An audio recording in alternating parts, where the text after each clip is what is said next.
camera. My camera has a mind of its own.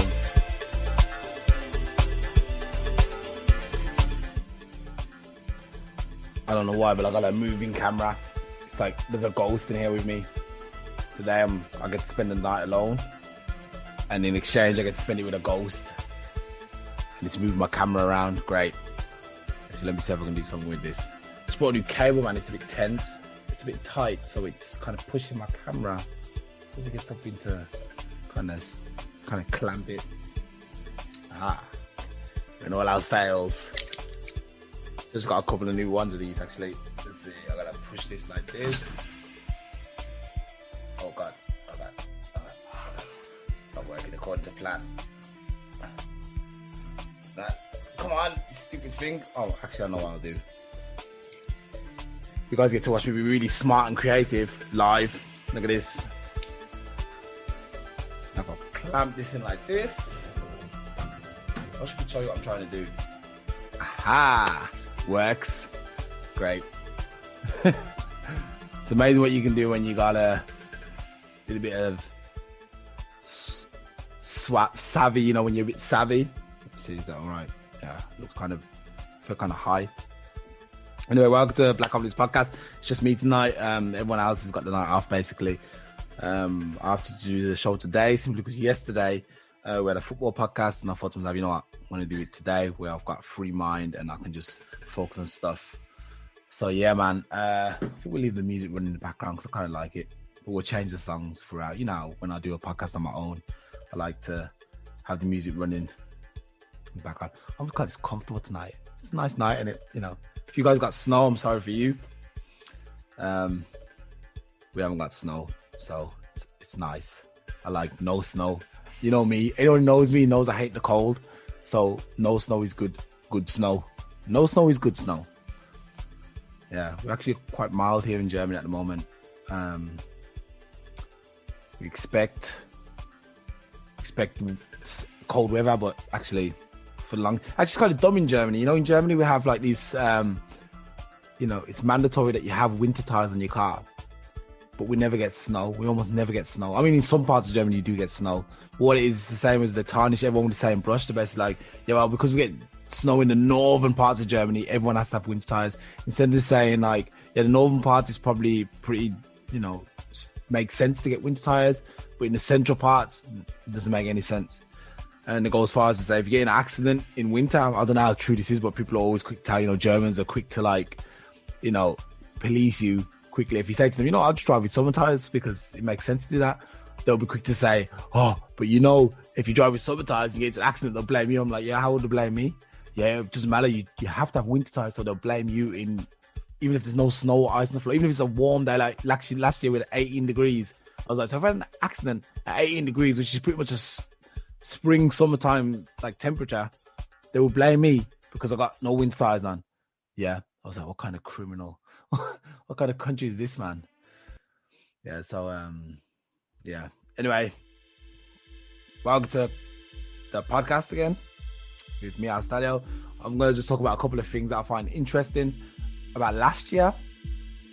Actually, just because we had Christmas, actually, I wanted to talk about this on one of the shows we recently had. That song, Santa Claus is coming to town. You know, have you ever listened to the words on that? Santa Claus is coming to town. It's so funny. It's like, you know, it's like, you better watch out. You better not cry. You better not pout. I'm telling you why, because Santa Claus is coming to town. And then he's like, he's taking a look. No, he's making a list. He's checking it twice. He's going to find out if you're naughty or nice. You know, this he's basically like a guy who's just watching you all the time. You know, he's like, okay, what are these kids doing? Sounds like a pervert to me, man. I don't know. I don't know, man. I don't know if this is, you know what, I realize there's a lot of Christmas songs that are really like scary. You know, I actually found a list. Let's see where's the list. Like nice.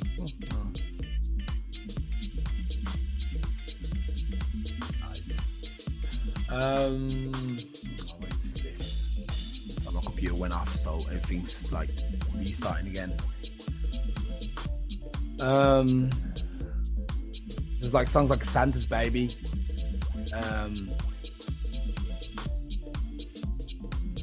Like, oh, let me see.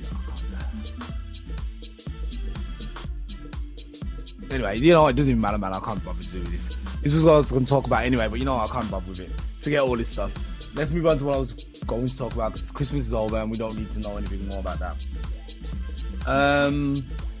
So let's see. Last year. Yeah, you're right.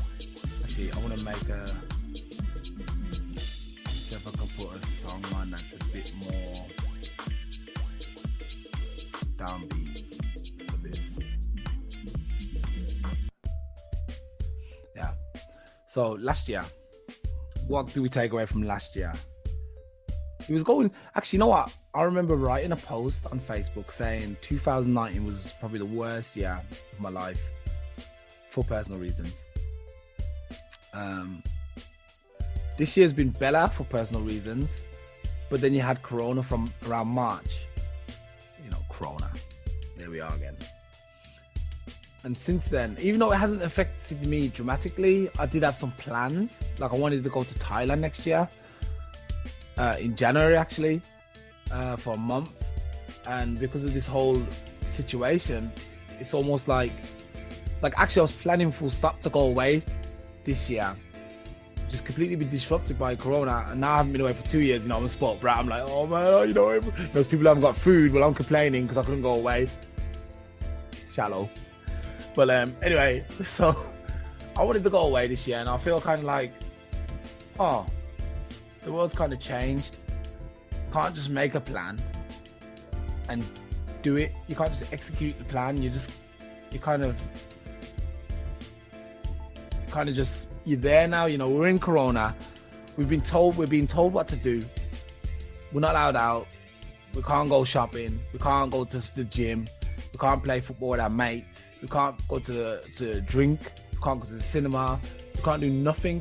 And it's been like that pretty much the whole year, actually. I think there was a little period around summer where things got slightly a bit relaxed. Not too relaxed, because if you think about it, we've been here since March. Since the lockdown started, we've been unable to participate in proper stuff for a while, you know.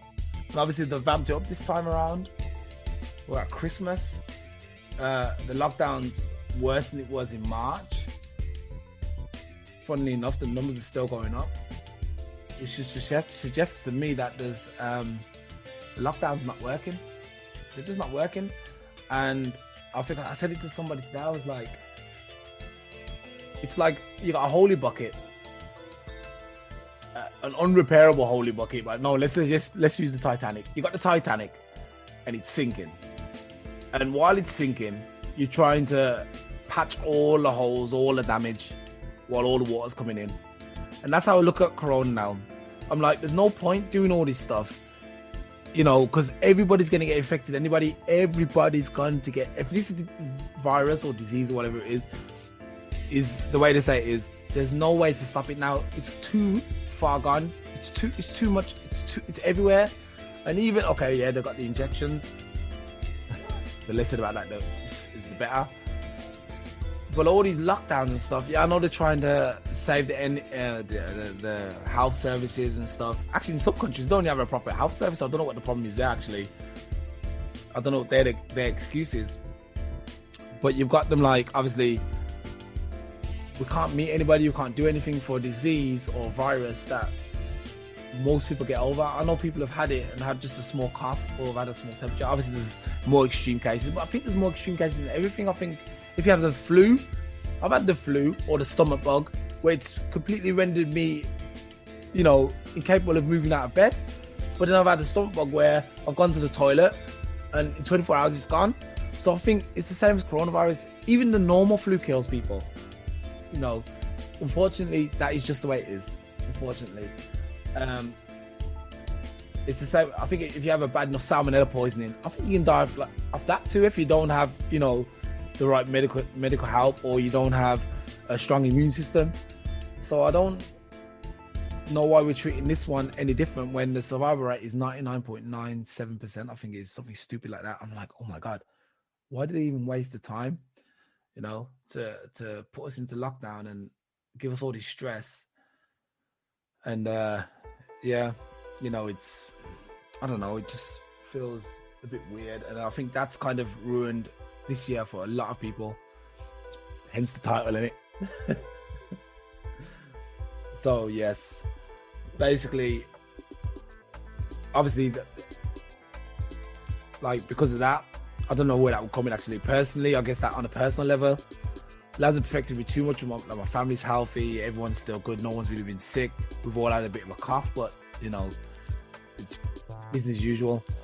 Obviously on the social level, that's where it's really affected. You know, I was very active in the sport up until March, and then after March, I've pretty much done a little bit of sports. First, I had the gyms open, you can go there on your own. You know, you have to disinfect all the machines, and you was like, you had to stay away from everybody. And at some point, they closed all the gyms, and I put on some weight. You know, yeah, and I think everyone put on weight, to be fair, except for those serious fitness buffs who never put on weight, or those with seriously blessed genetics who just can eat anything they want and never put on anything. So yeah, socially it's been a major problem, but I don't think it's going to be any different next year, to be fair.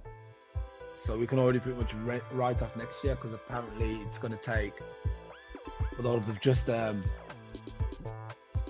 authorized another vaccine today in England, at least, which means Europe won't be long before they follow suit in America.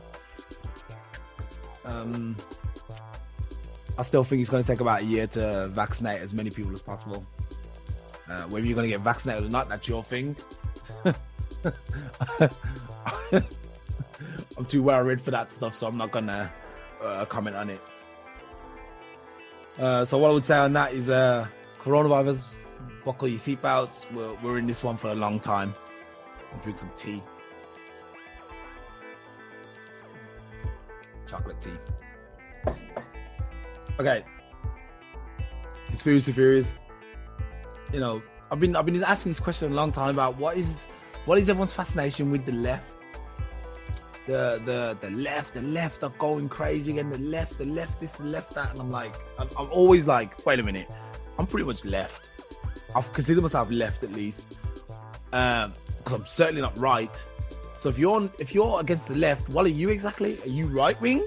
Because then I don't like you, and I'm pretty sure a lot of people don't like you if you're right wing.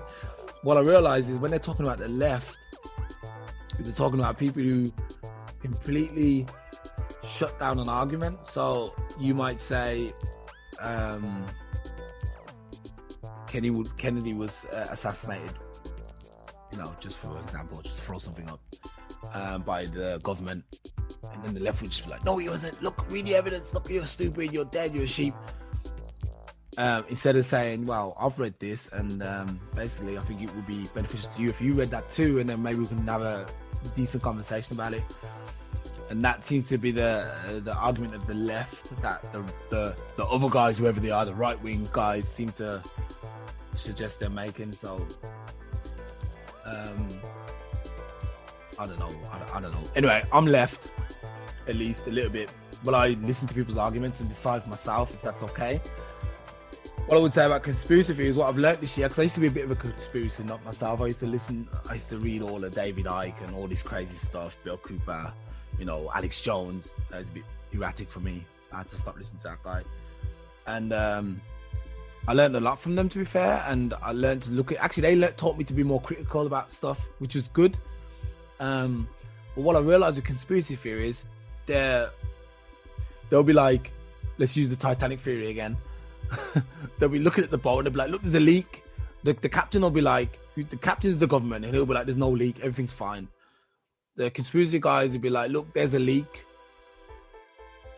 And it's like,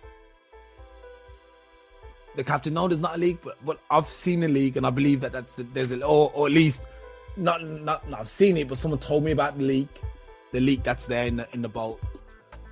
So somehow they need to get together and figure out why who's telling the truth, you know. The problem with what's happening now, instead of the conspiracy guys, the nutters, or the conspiracy nutters, or the conspiracy factors, talking about, yeah, there's a leak, what they need to do is go and figure out how to go to the leak and patch it up. And that's what I think conspiracy guys really need to do. They need to stop saying, yeah, there's a problem, that's a problem, and actually do something about the problem. I'm aware there's some people who are doing stuff about the problem, but look at this. Black Lives Matter, which is another big thing that happened last year, or this year, with all the George Floyd stuff.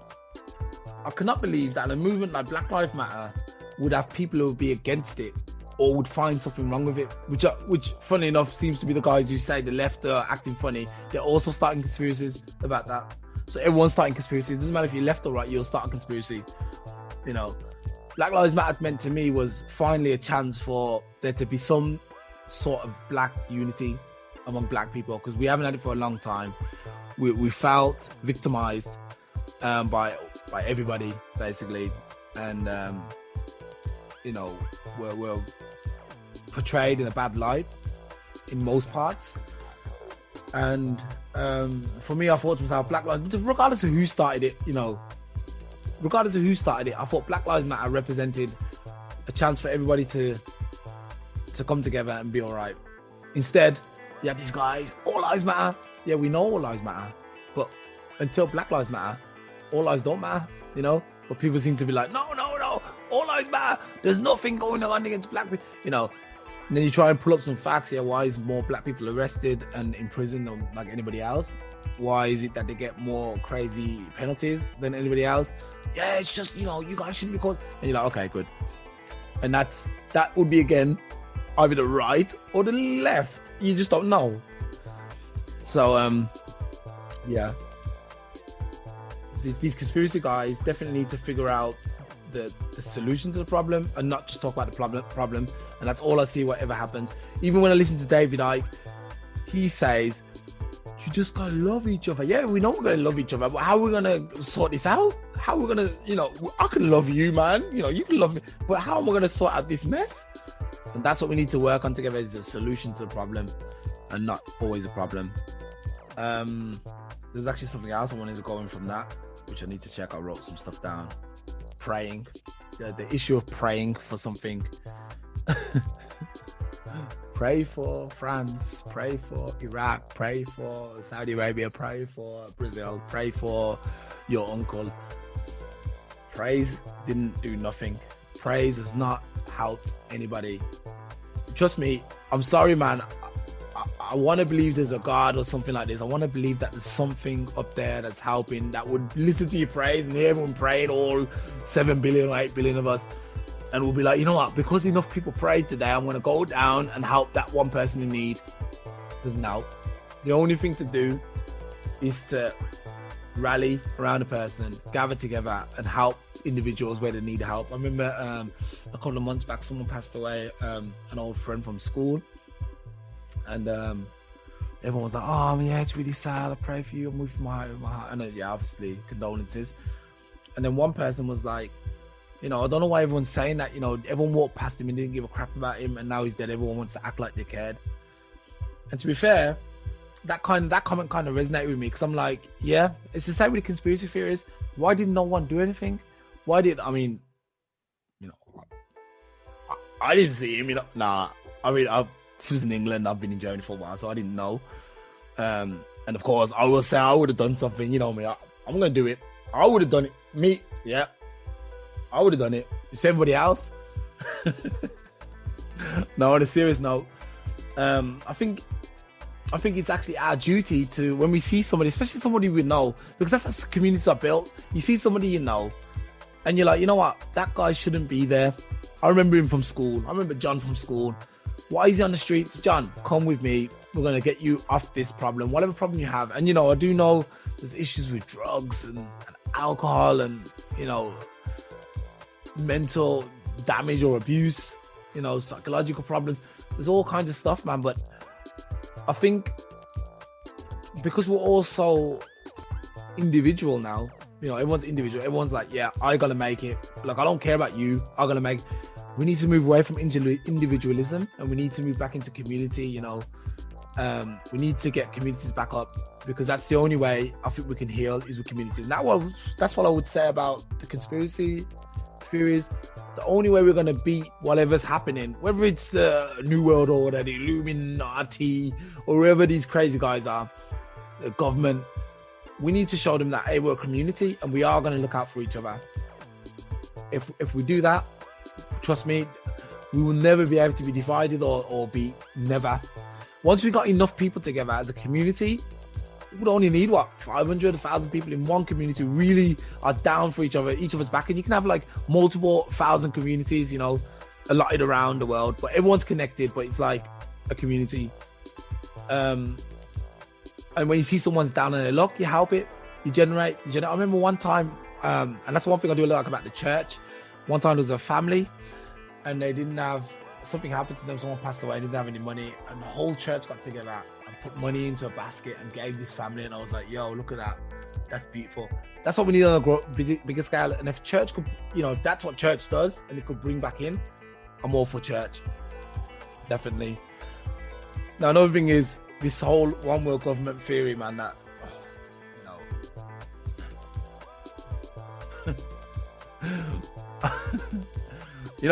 I used to be against the one world government based on the fact that the guys who are running the world now would be incapable of running a one world government. But I do think that could work in a different form, just like, any other system that works. When people talk about, oh, that's utopia and that's not going to work, I do feel like if you can, just keep changing and optimizing it and making it more efficient, I think you could pull that off. It doesn't matter if we don't like it or not. I think that's where we're going to head. We're heading into a one world. We're already pretty much a one world government. When you look at all the UN, the NATO, you got all the unions, European unions, North American Union, or American Union, African Union. You got all this stuff. We're already pretty much there. We're just waiting to get confirmation. Can work, not in disguise. So we need to figure out. First, we need communities back. It's very important that we pull back communities and people help each other out. When you see someone on the street who even if you don't know them, but if you know somebody who's on the street, oh, that's Steve, what's happened? Try and help this person, man. I think you should always try and help people and not just walk past them. And the thing is, there is a lot of scam artists. Like, I know, like, when I go into the city, sometimes I see some guys and I'm like, this guy's a crook. And I know he's a crook because I've watched him. So I think you just need to keep your eyes open, your ears to the ground, and make sure you pick the right ones to help. You know what I mean? That's it in a nutshell. So getting communities back together, and then we can. I mean, we're gonna go into one world government anyway. That's there's nothing gonna stop that. Nothing. This. What I've realized, especially going into the media, has really. I think, if anything, this year, what's become clear to me is that the media is absolutely screwing us over. Absolutely screwing us over. It's such a powerful. It's such a powerful. If you ask me, there was this whole idea that a beast is gonna come, the Satan's gonna come, it's gonna see everything we do, and it's gonna be there. Media is Satan. I think we're already looking at Satan. Absolutely controls everything we do, turns us crazy. If I could, I would turn off every single electronic device. I'd, just watch a documentary, pedal the world, and I'll jump on my bike and I'll do the same thing. I'll just pedal around. I don't care what happens.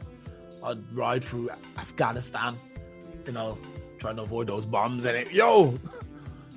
I'd ride through the deserts. I'd just be gone. I would never, the life I live now is so unsatisfying simply because I know whenever I turn on my phone, turn on my laptop, turn on the radio, I'm going to hear something negative and something that's trying to manipulate me and control my life. And I just hate that, really. I'm so annoyed with what the media has done. The way they're throwing out messages and bombarding you with ideas of foolish information that is like, do I have to, these are the guys in power. The media is a mess. That's one thing I'd do. I'd recommend stop looking and obviously you got foolish media like You know, in Germany, you have the build, which is pretty much the same as the sun or the mirror. In England, they're so terrible, man. They put out so much crap just to get sales and clicks and and people read this. And even if they're, you know, even if the excuse is, yeah, it's just like entertainment, it's just like, no. You gotta understand this is junk knowledge, man. Junk food for your brain. Cut that out, man. Cut that out, really.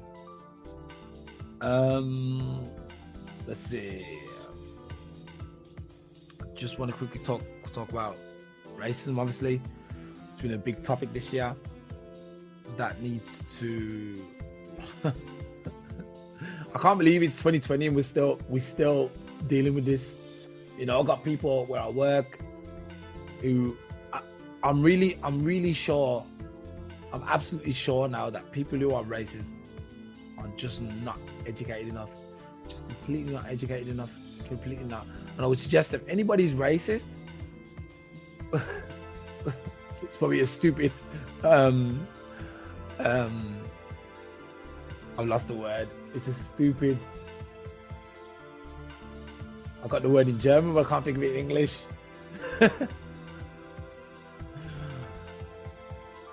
Basically, I would tell someone who's racist to go abroad to another country. Go to some other countries and go and live there for a little bit and go and see and go and figure out why you feel that way and go and integrate and get to know some of these people who you're racist towards. You know, if you're white, then go to a black Asian country. If you're black, come to Europe. If you're American black, definitely come to Europe. You'll have a completely different outlook. I know so many Americans who live in Germany now who are like, I'll never go back to America. And they couldn't believe that white people and black people actually like we're friends, we get on, you know. So I would say that it's really weird actually. Asian people are racist. And I mean Asian is in Chinese, but I mean I guess they are at least prejudiced. Actually I'll never forget this South Korean girl I met, and she told me that like when she met me, she was like, you're the first black guy I've ever met. She was mid-20s, I think she was like 25 at that time. I was around the same age, and she was like, you're such a nice guy, and the way you're portrayed in the media is like you're horrible and scary and you're gonna like touch me in the wrong way. And I was like, huh? Who tells you this stuff, you know? Amazing. That was in Korea. So, you know, in Korea they're doing crazy propaganda, or at least it's the American devil machine that puts its crap around the world. Yeah, I don't know. So yeah, racism definitely needs to be toned down a little bit. Look, the bottom line is, you know, if you're racist,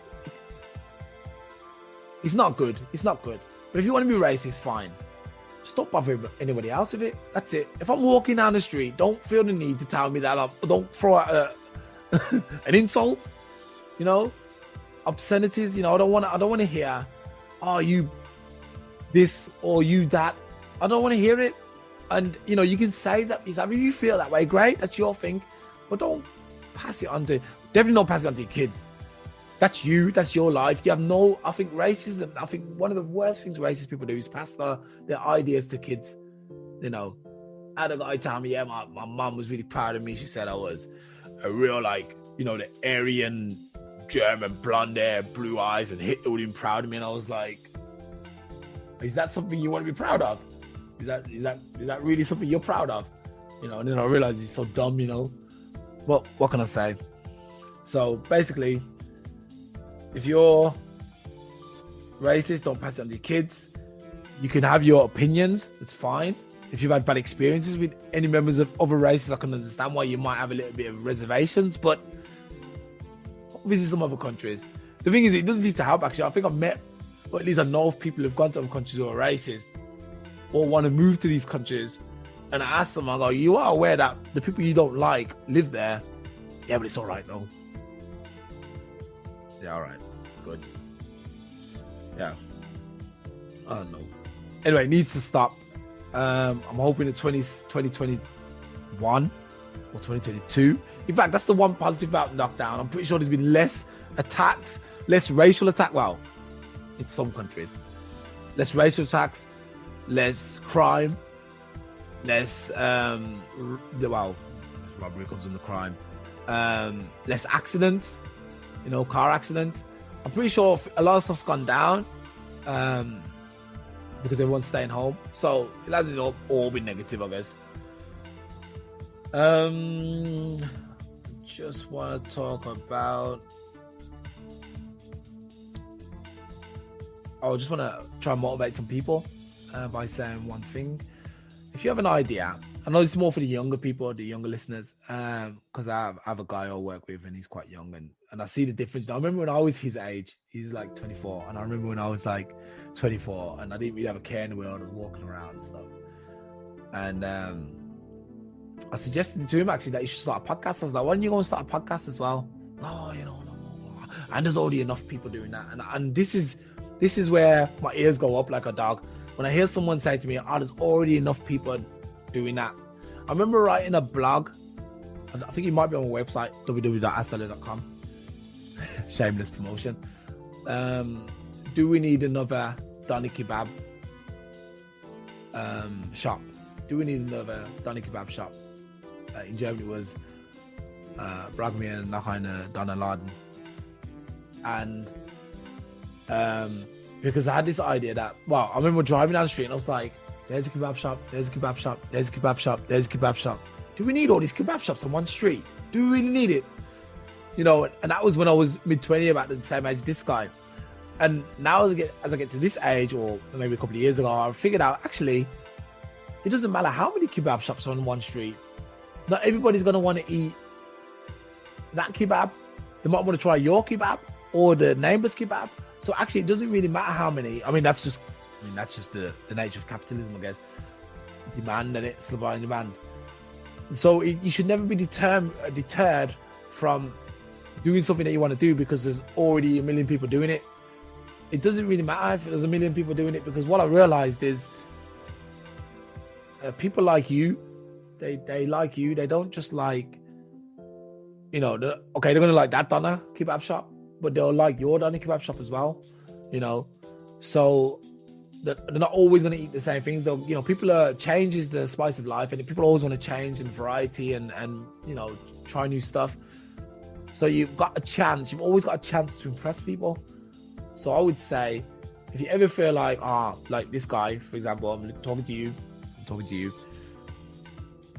do your football podcast, especially in German, because there's not that many people doing it. Because your personality is good. If you've got a good personality and people identify with your personality and like you, you will get your people who will support your adventure, your dream. Just like this crazy guy who rode around the world on a bike. When he got back, he had so many people there. I'm sure I can imagine, especially German people, they would have told him, no, what kind of crazy idea is that? When I went to Brazil for 6 months, I had so many people telling me it was a bad idea. I was going to end up getting shot. I'm going to end up getting killed, robbed. They were going to take all my money. I'm going to have to come back early. And I went to Brazil and had the best time of my life. Really, the best time of my life. With the best people in my life. To my family, of course. And I guess this guy, who went around the world on his bike, he was the same thing. He probably thought everyone was like, no, don't do it. You're going to get killed. Where are you going? You go to America. Oh my God. Are you going to die? They're going to take you away. You're wrong. And he did it, man. And he said it was the best thing he ever did. So just do what you got to do. You'll get your people and you'll be fine. But you got to do it. Just start it and you'll be fine. Never let anyone tell you.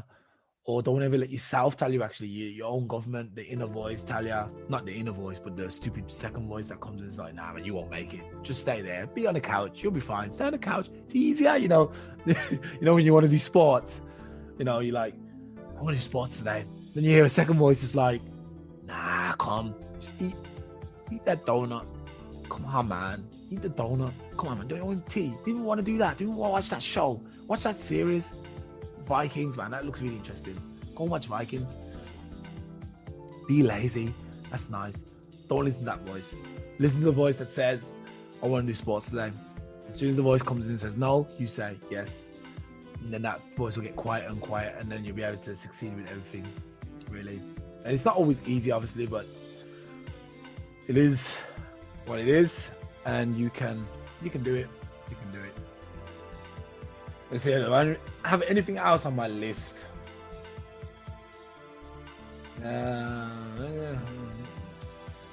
Oh yeah, last topic. Brexit. These Cowboys. I'm only gonna say a couple of things to Brexit, and one of them is, what a waste of time that was. That's such a waste of time. All that's happened is the UK's got an agreement where they'll leave, like the normal people, the folks of England, the English people, or the British people, subjects, or whatever you want to call them, are no longer allowed to wander around Europe without hindrance, as the passport states. They have to show their passport everywhere and whatnot. Simply because, although actually I don't think it's that bad. I think once you get from England to Europe, I think you can just walk around in Europe because there's not really any controls. So that's one of the positive things. So once you're in Europe, like Europe's pretty much one country now. You know, there's no border controls. You can get through unopposed. There's no police checking you all the way until I think Switzerland's, that's where the first police checks will be, and then anywhere that's not part of Europe. So I think once you get to the continent, you're good. But yeah, all these freedoms have been taken away. You're free to live. Like if it happened now, I wouldn't be in Germany. I'd still be in England, rotting away. So they've taken that away. They've taken away your freedom of movement, but kept all the other stuff there. You know, you're still attached. Don't be mistaken. England is still attached to Europe. All that's happened is you've lost the benefits. The English people lost the benefits. And you know, there's all this argument about, yeah, but the NHS ain't getting none of that money. Trust me, England, all these guys are together. Anyone who thought that this would have been anyway different, they lied, man. They lied to you all, and you're going to see that in the coming years. All that's probably going to happen is the prices are going to go up and stuff. You're going to end up paying more tax because the government needs it now. We need more tax. We're not getting enough money, and Europe's just going to be laughing. And that would have been another, going into my whole idea that communities work. I thought that was a good community thing, you know, that finally Europe's together, regardless of what these guys, these government guys, you know, they're all old guys, man. They're all gonna disappear at some point, you know. But the idea of everyone coming together and advancing as a nation, as a human race, and not just our individuals, you know, that's kind of gone for now. I mean, I don't know if there's a chance to get back in, but I don't know if they want to. I'm pretty sure they do. I think a lot of English people want to go back into the EU now, just want to leave it the way it was. But yeah, whatever. We'll see what happens there. But like I said, I think it was a mistake. It doesn't affect me, of course, because I got dual citizenship. You know, actually, I probably got triple citizenship.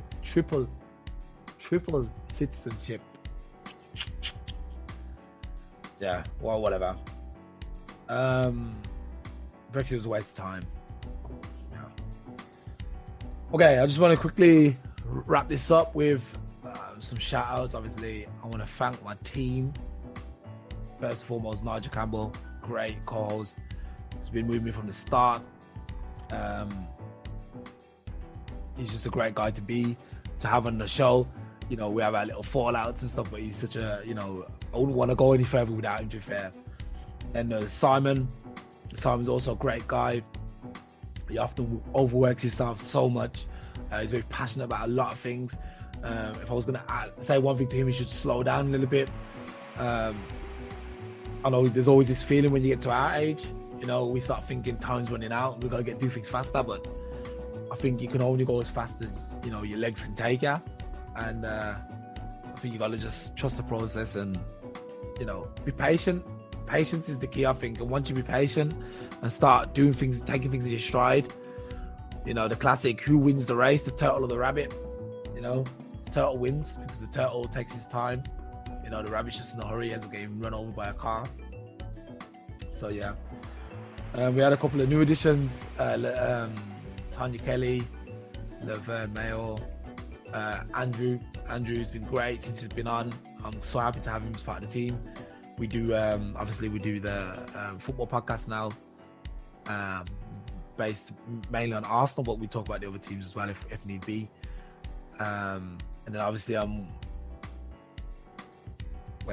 it's Butch Williams too. He's cool. He'll come on every now and again. And then we have the Family Affair podcast, my ladies, Medea, Pudding, Travesty. We have a great time. It's a very enjoyable podcast, and I'm so happy that I think we're almost coming to a year doing that too. So that's a great podcast, and I love doing it. Really, I look forward to it every week. Yes. So yeah, man, I think next year we're going to continue strong. We're growing slowly but surely. You know, it's one subscriber at a time. You know, it's not something that happens overnight. It takes time. And like I said, I'm not going to go back and say, I want it now. I don't mind. The way it's going now is fine for me. The main thing is I enjoy it. And I just, you know, I get to speak to my friends. We have a load of guests. We have some great guests on last year. If you get the chance, especially Kendra, the last guest to Christmas Eve. It's Christmas Eve on the 23rd. Kendra Spencer, she was really great. Miss Smalls, Nijama Smalls, she wrote the emotional wounded, how to heal emotional wounds for Black women. A great guest, you know, really highlights. We had what was her name? Girl from South Africa, I forgot her name. Sorry, I apologize. She was a great guest. You know, we had some really great guests this year, and we're going to continue that next year. And yeah, man, I really wish you guys to listen. You know, we're here to stay. We're trying to offer an outlet. We're going to try and grow, and then hopefully at some point, you know, everyone will get the chance to have their say. If you got something interesting to say, come and join. Come and say hello. Yeah, I would like to come on, and you come and get drilled by the team. You know what I mean? Anyway, I think I've exhausted everything I wanted to say. Actually, I could probably talk all night to FM, but I'm not going to. Because if you listen to this now with me live, you're probably thinking, oh man, this guy can talk. Practice makes perfect. Anyway, yes, so that's me for today. I want to wish everybody a happy new year and stay positive. We are in a tough time. It's going to get tougher. I can see with the whole situation, there's a lot of people who are going to pull away from it, you know, and I think the powers that be, the authorities are going to not be very happy about that. And they're going to try and get their soldiers to incite a bit of trouble. I can see that coming. So just be prepared, man. Just you know, just take it as it comes, but don't do anything crazy. You know, just when they come knocking, just stand your ground and say no, we're not doing it, and they'll get the message. They can't force us to do anything we don't want to do. So they're gonna see that. The people are much stronger than them, especially now. They're gonna see that. This is it, man. This is the final battle, if you ask me. This is the time when they're gonna realize, oh, we don't have as much power as we think. Obviously, you've got like certain elements of society who are pretty much conforming straight away. Like, yeah, I'm doing whatever they say, I'm doing it. They said it, so it's true. But they're gonna see that there's a lot of people now, especially the youth. You know, I'm betting on the youth, man. I'm betting on the young generation because they ain't standing for none of it. They're too well informed now. You know, they're too indoctrinated or whatever you want to call it. So yeah, it's gonna be fine. Anyway, I'm gone. Thanks for listening. If you've made it this far, you're a star. Give yourself a pat on the back. We'll be back on the 4th. No, wait. Yeah, I think the 4th. No, the 5th of January with Blackopolypse, and then we'll have on the 7th the next Family Affair, and there'll probably be a football. The football podcast is exclusive to YouTube, so I don't put it on here. That's going to be on Saturday, I believe we're playing next. So yeah, man, I'm gone. Peace out. Love you all. Happy New Year. We will see you next year. From Blackopolypse and the team, good night.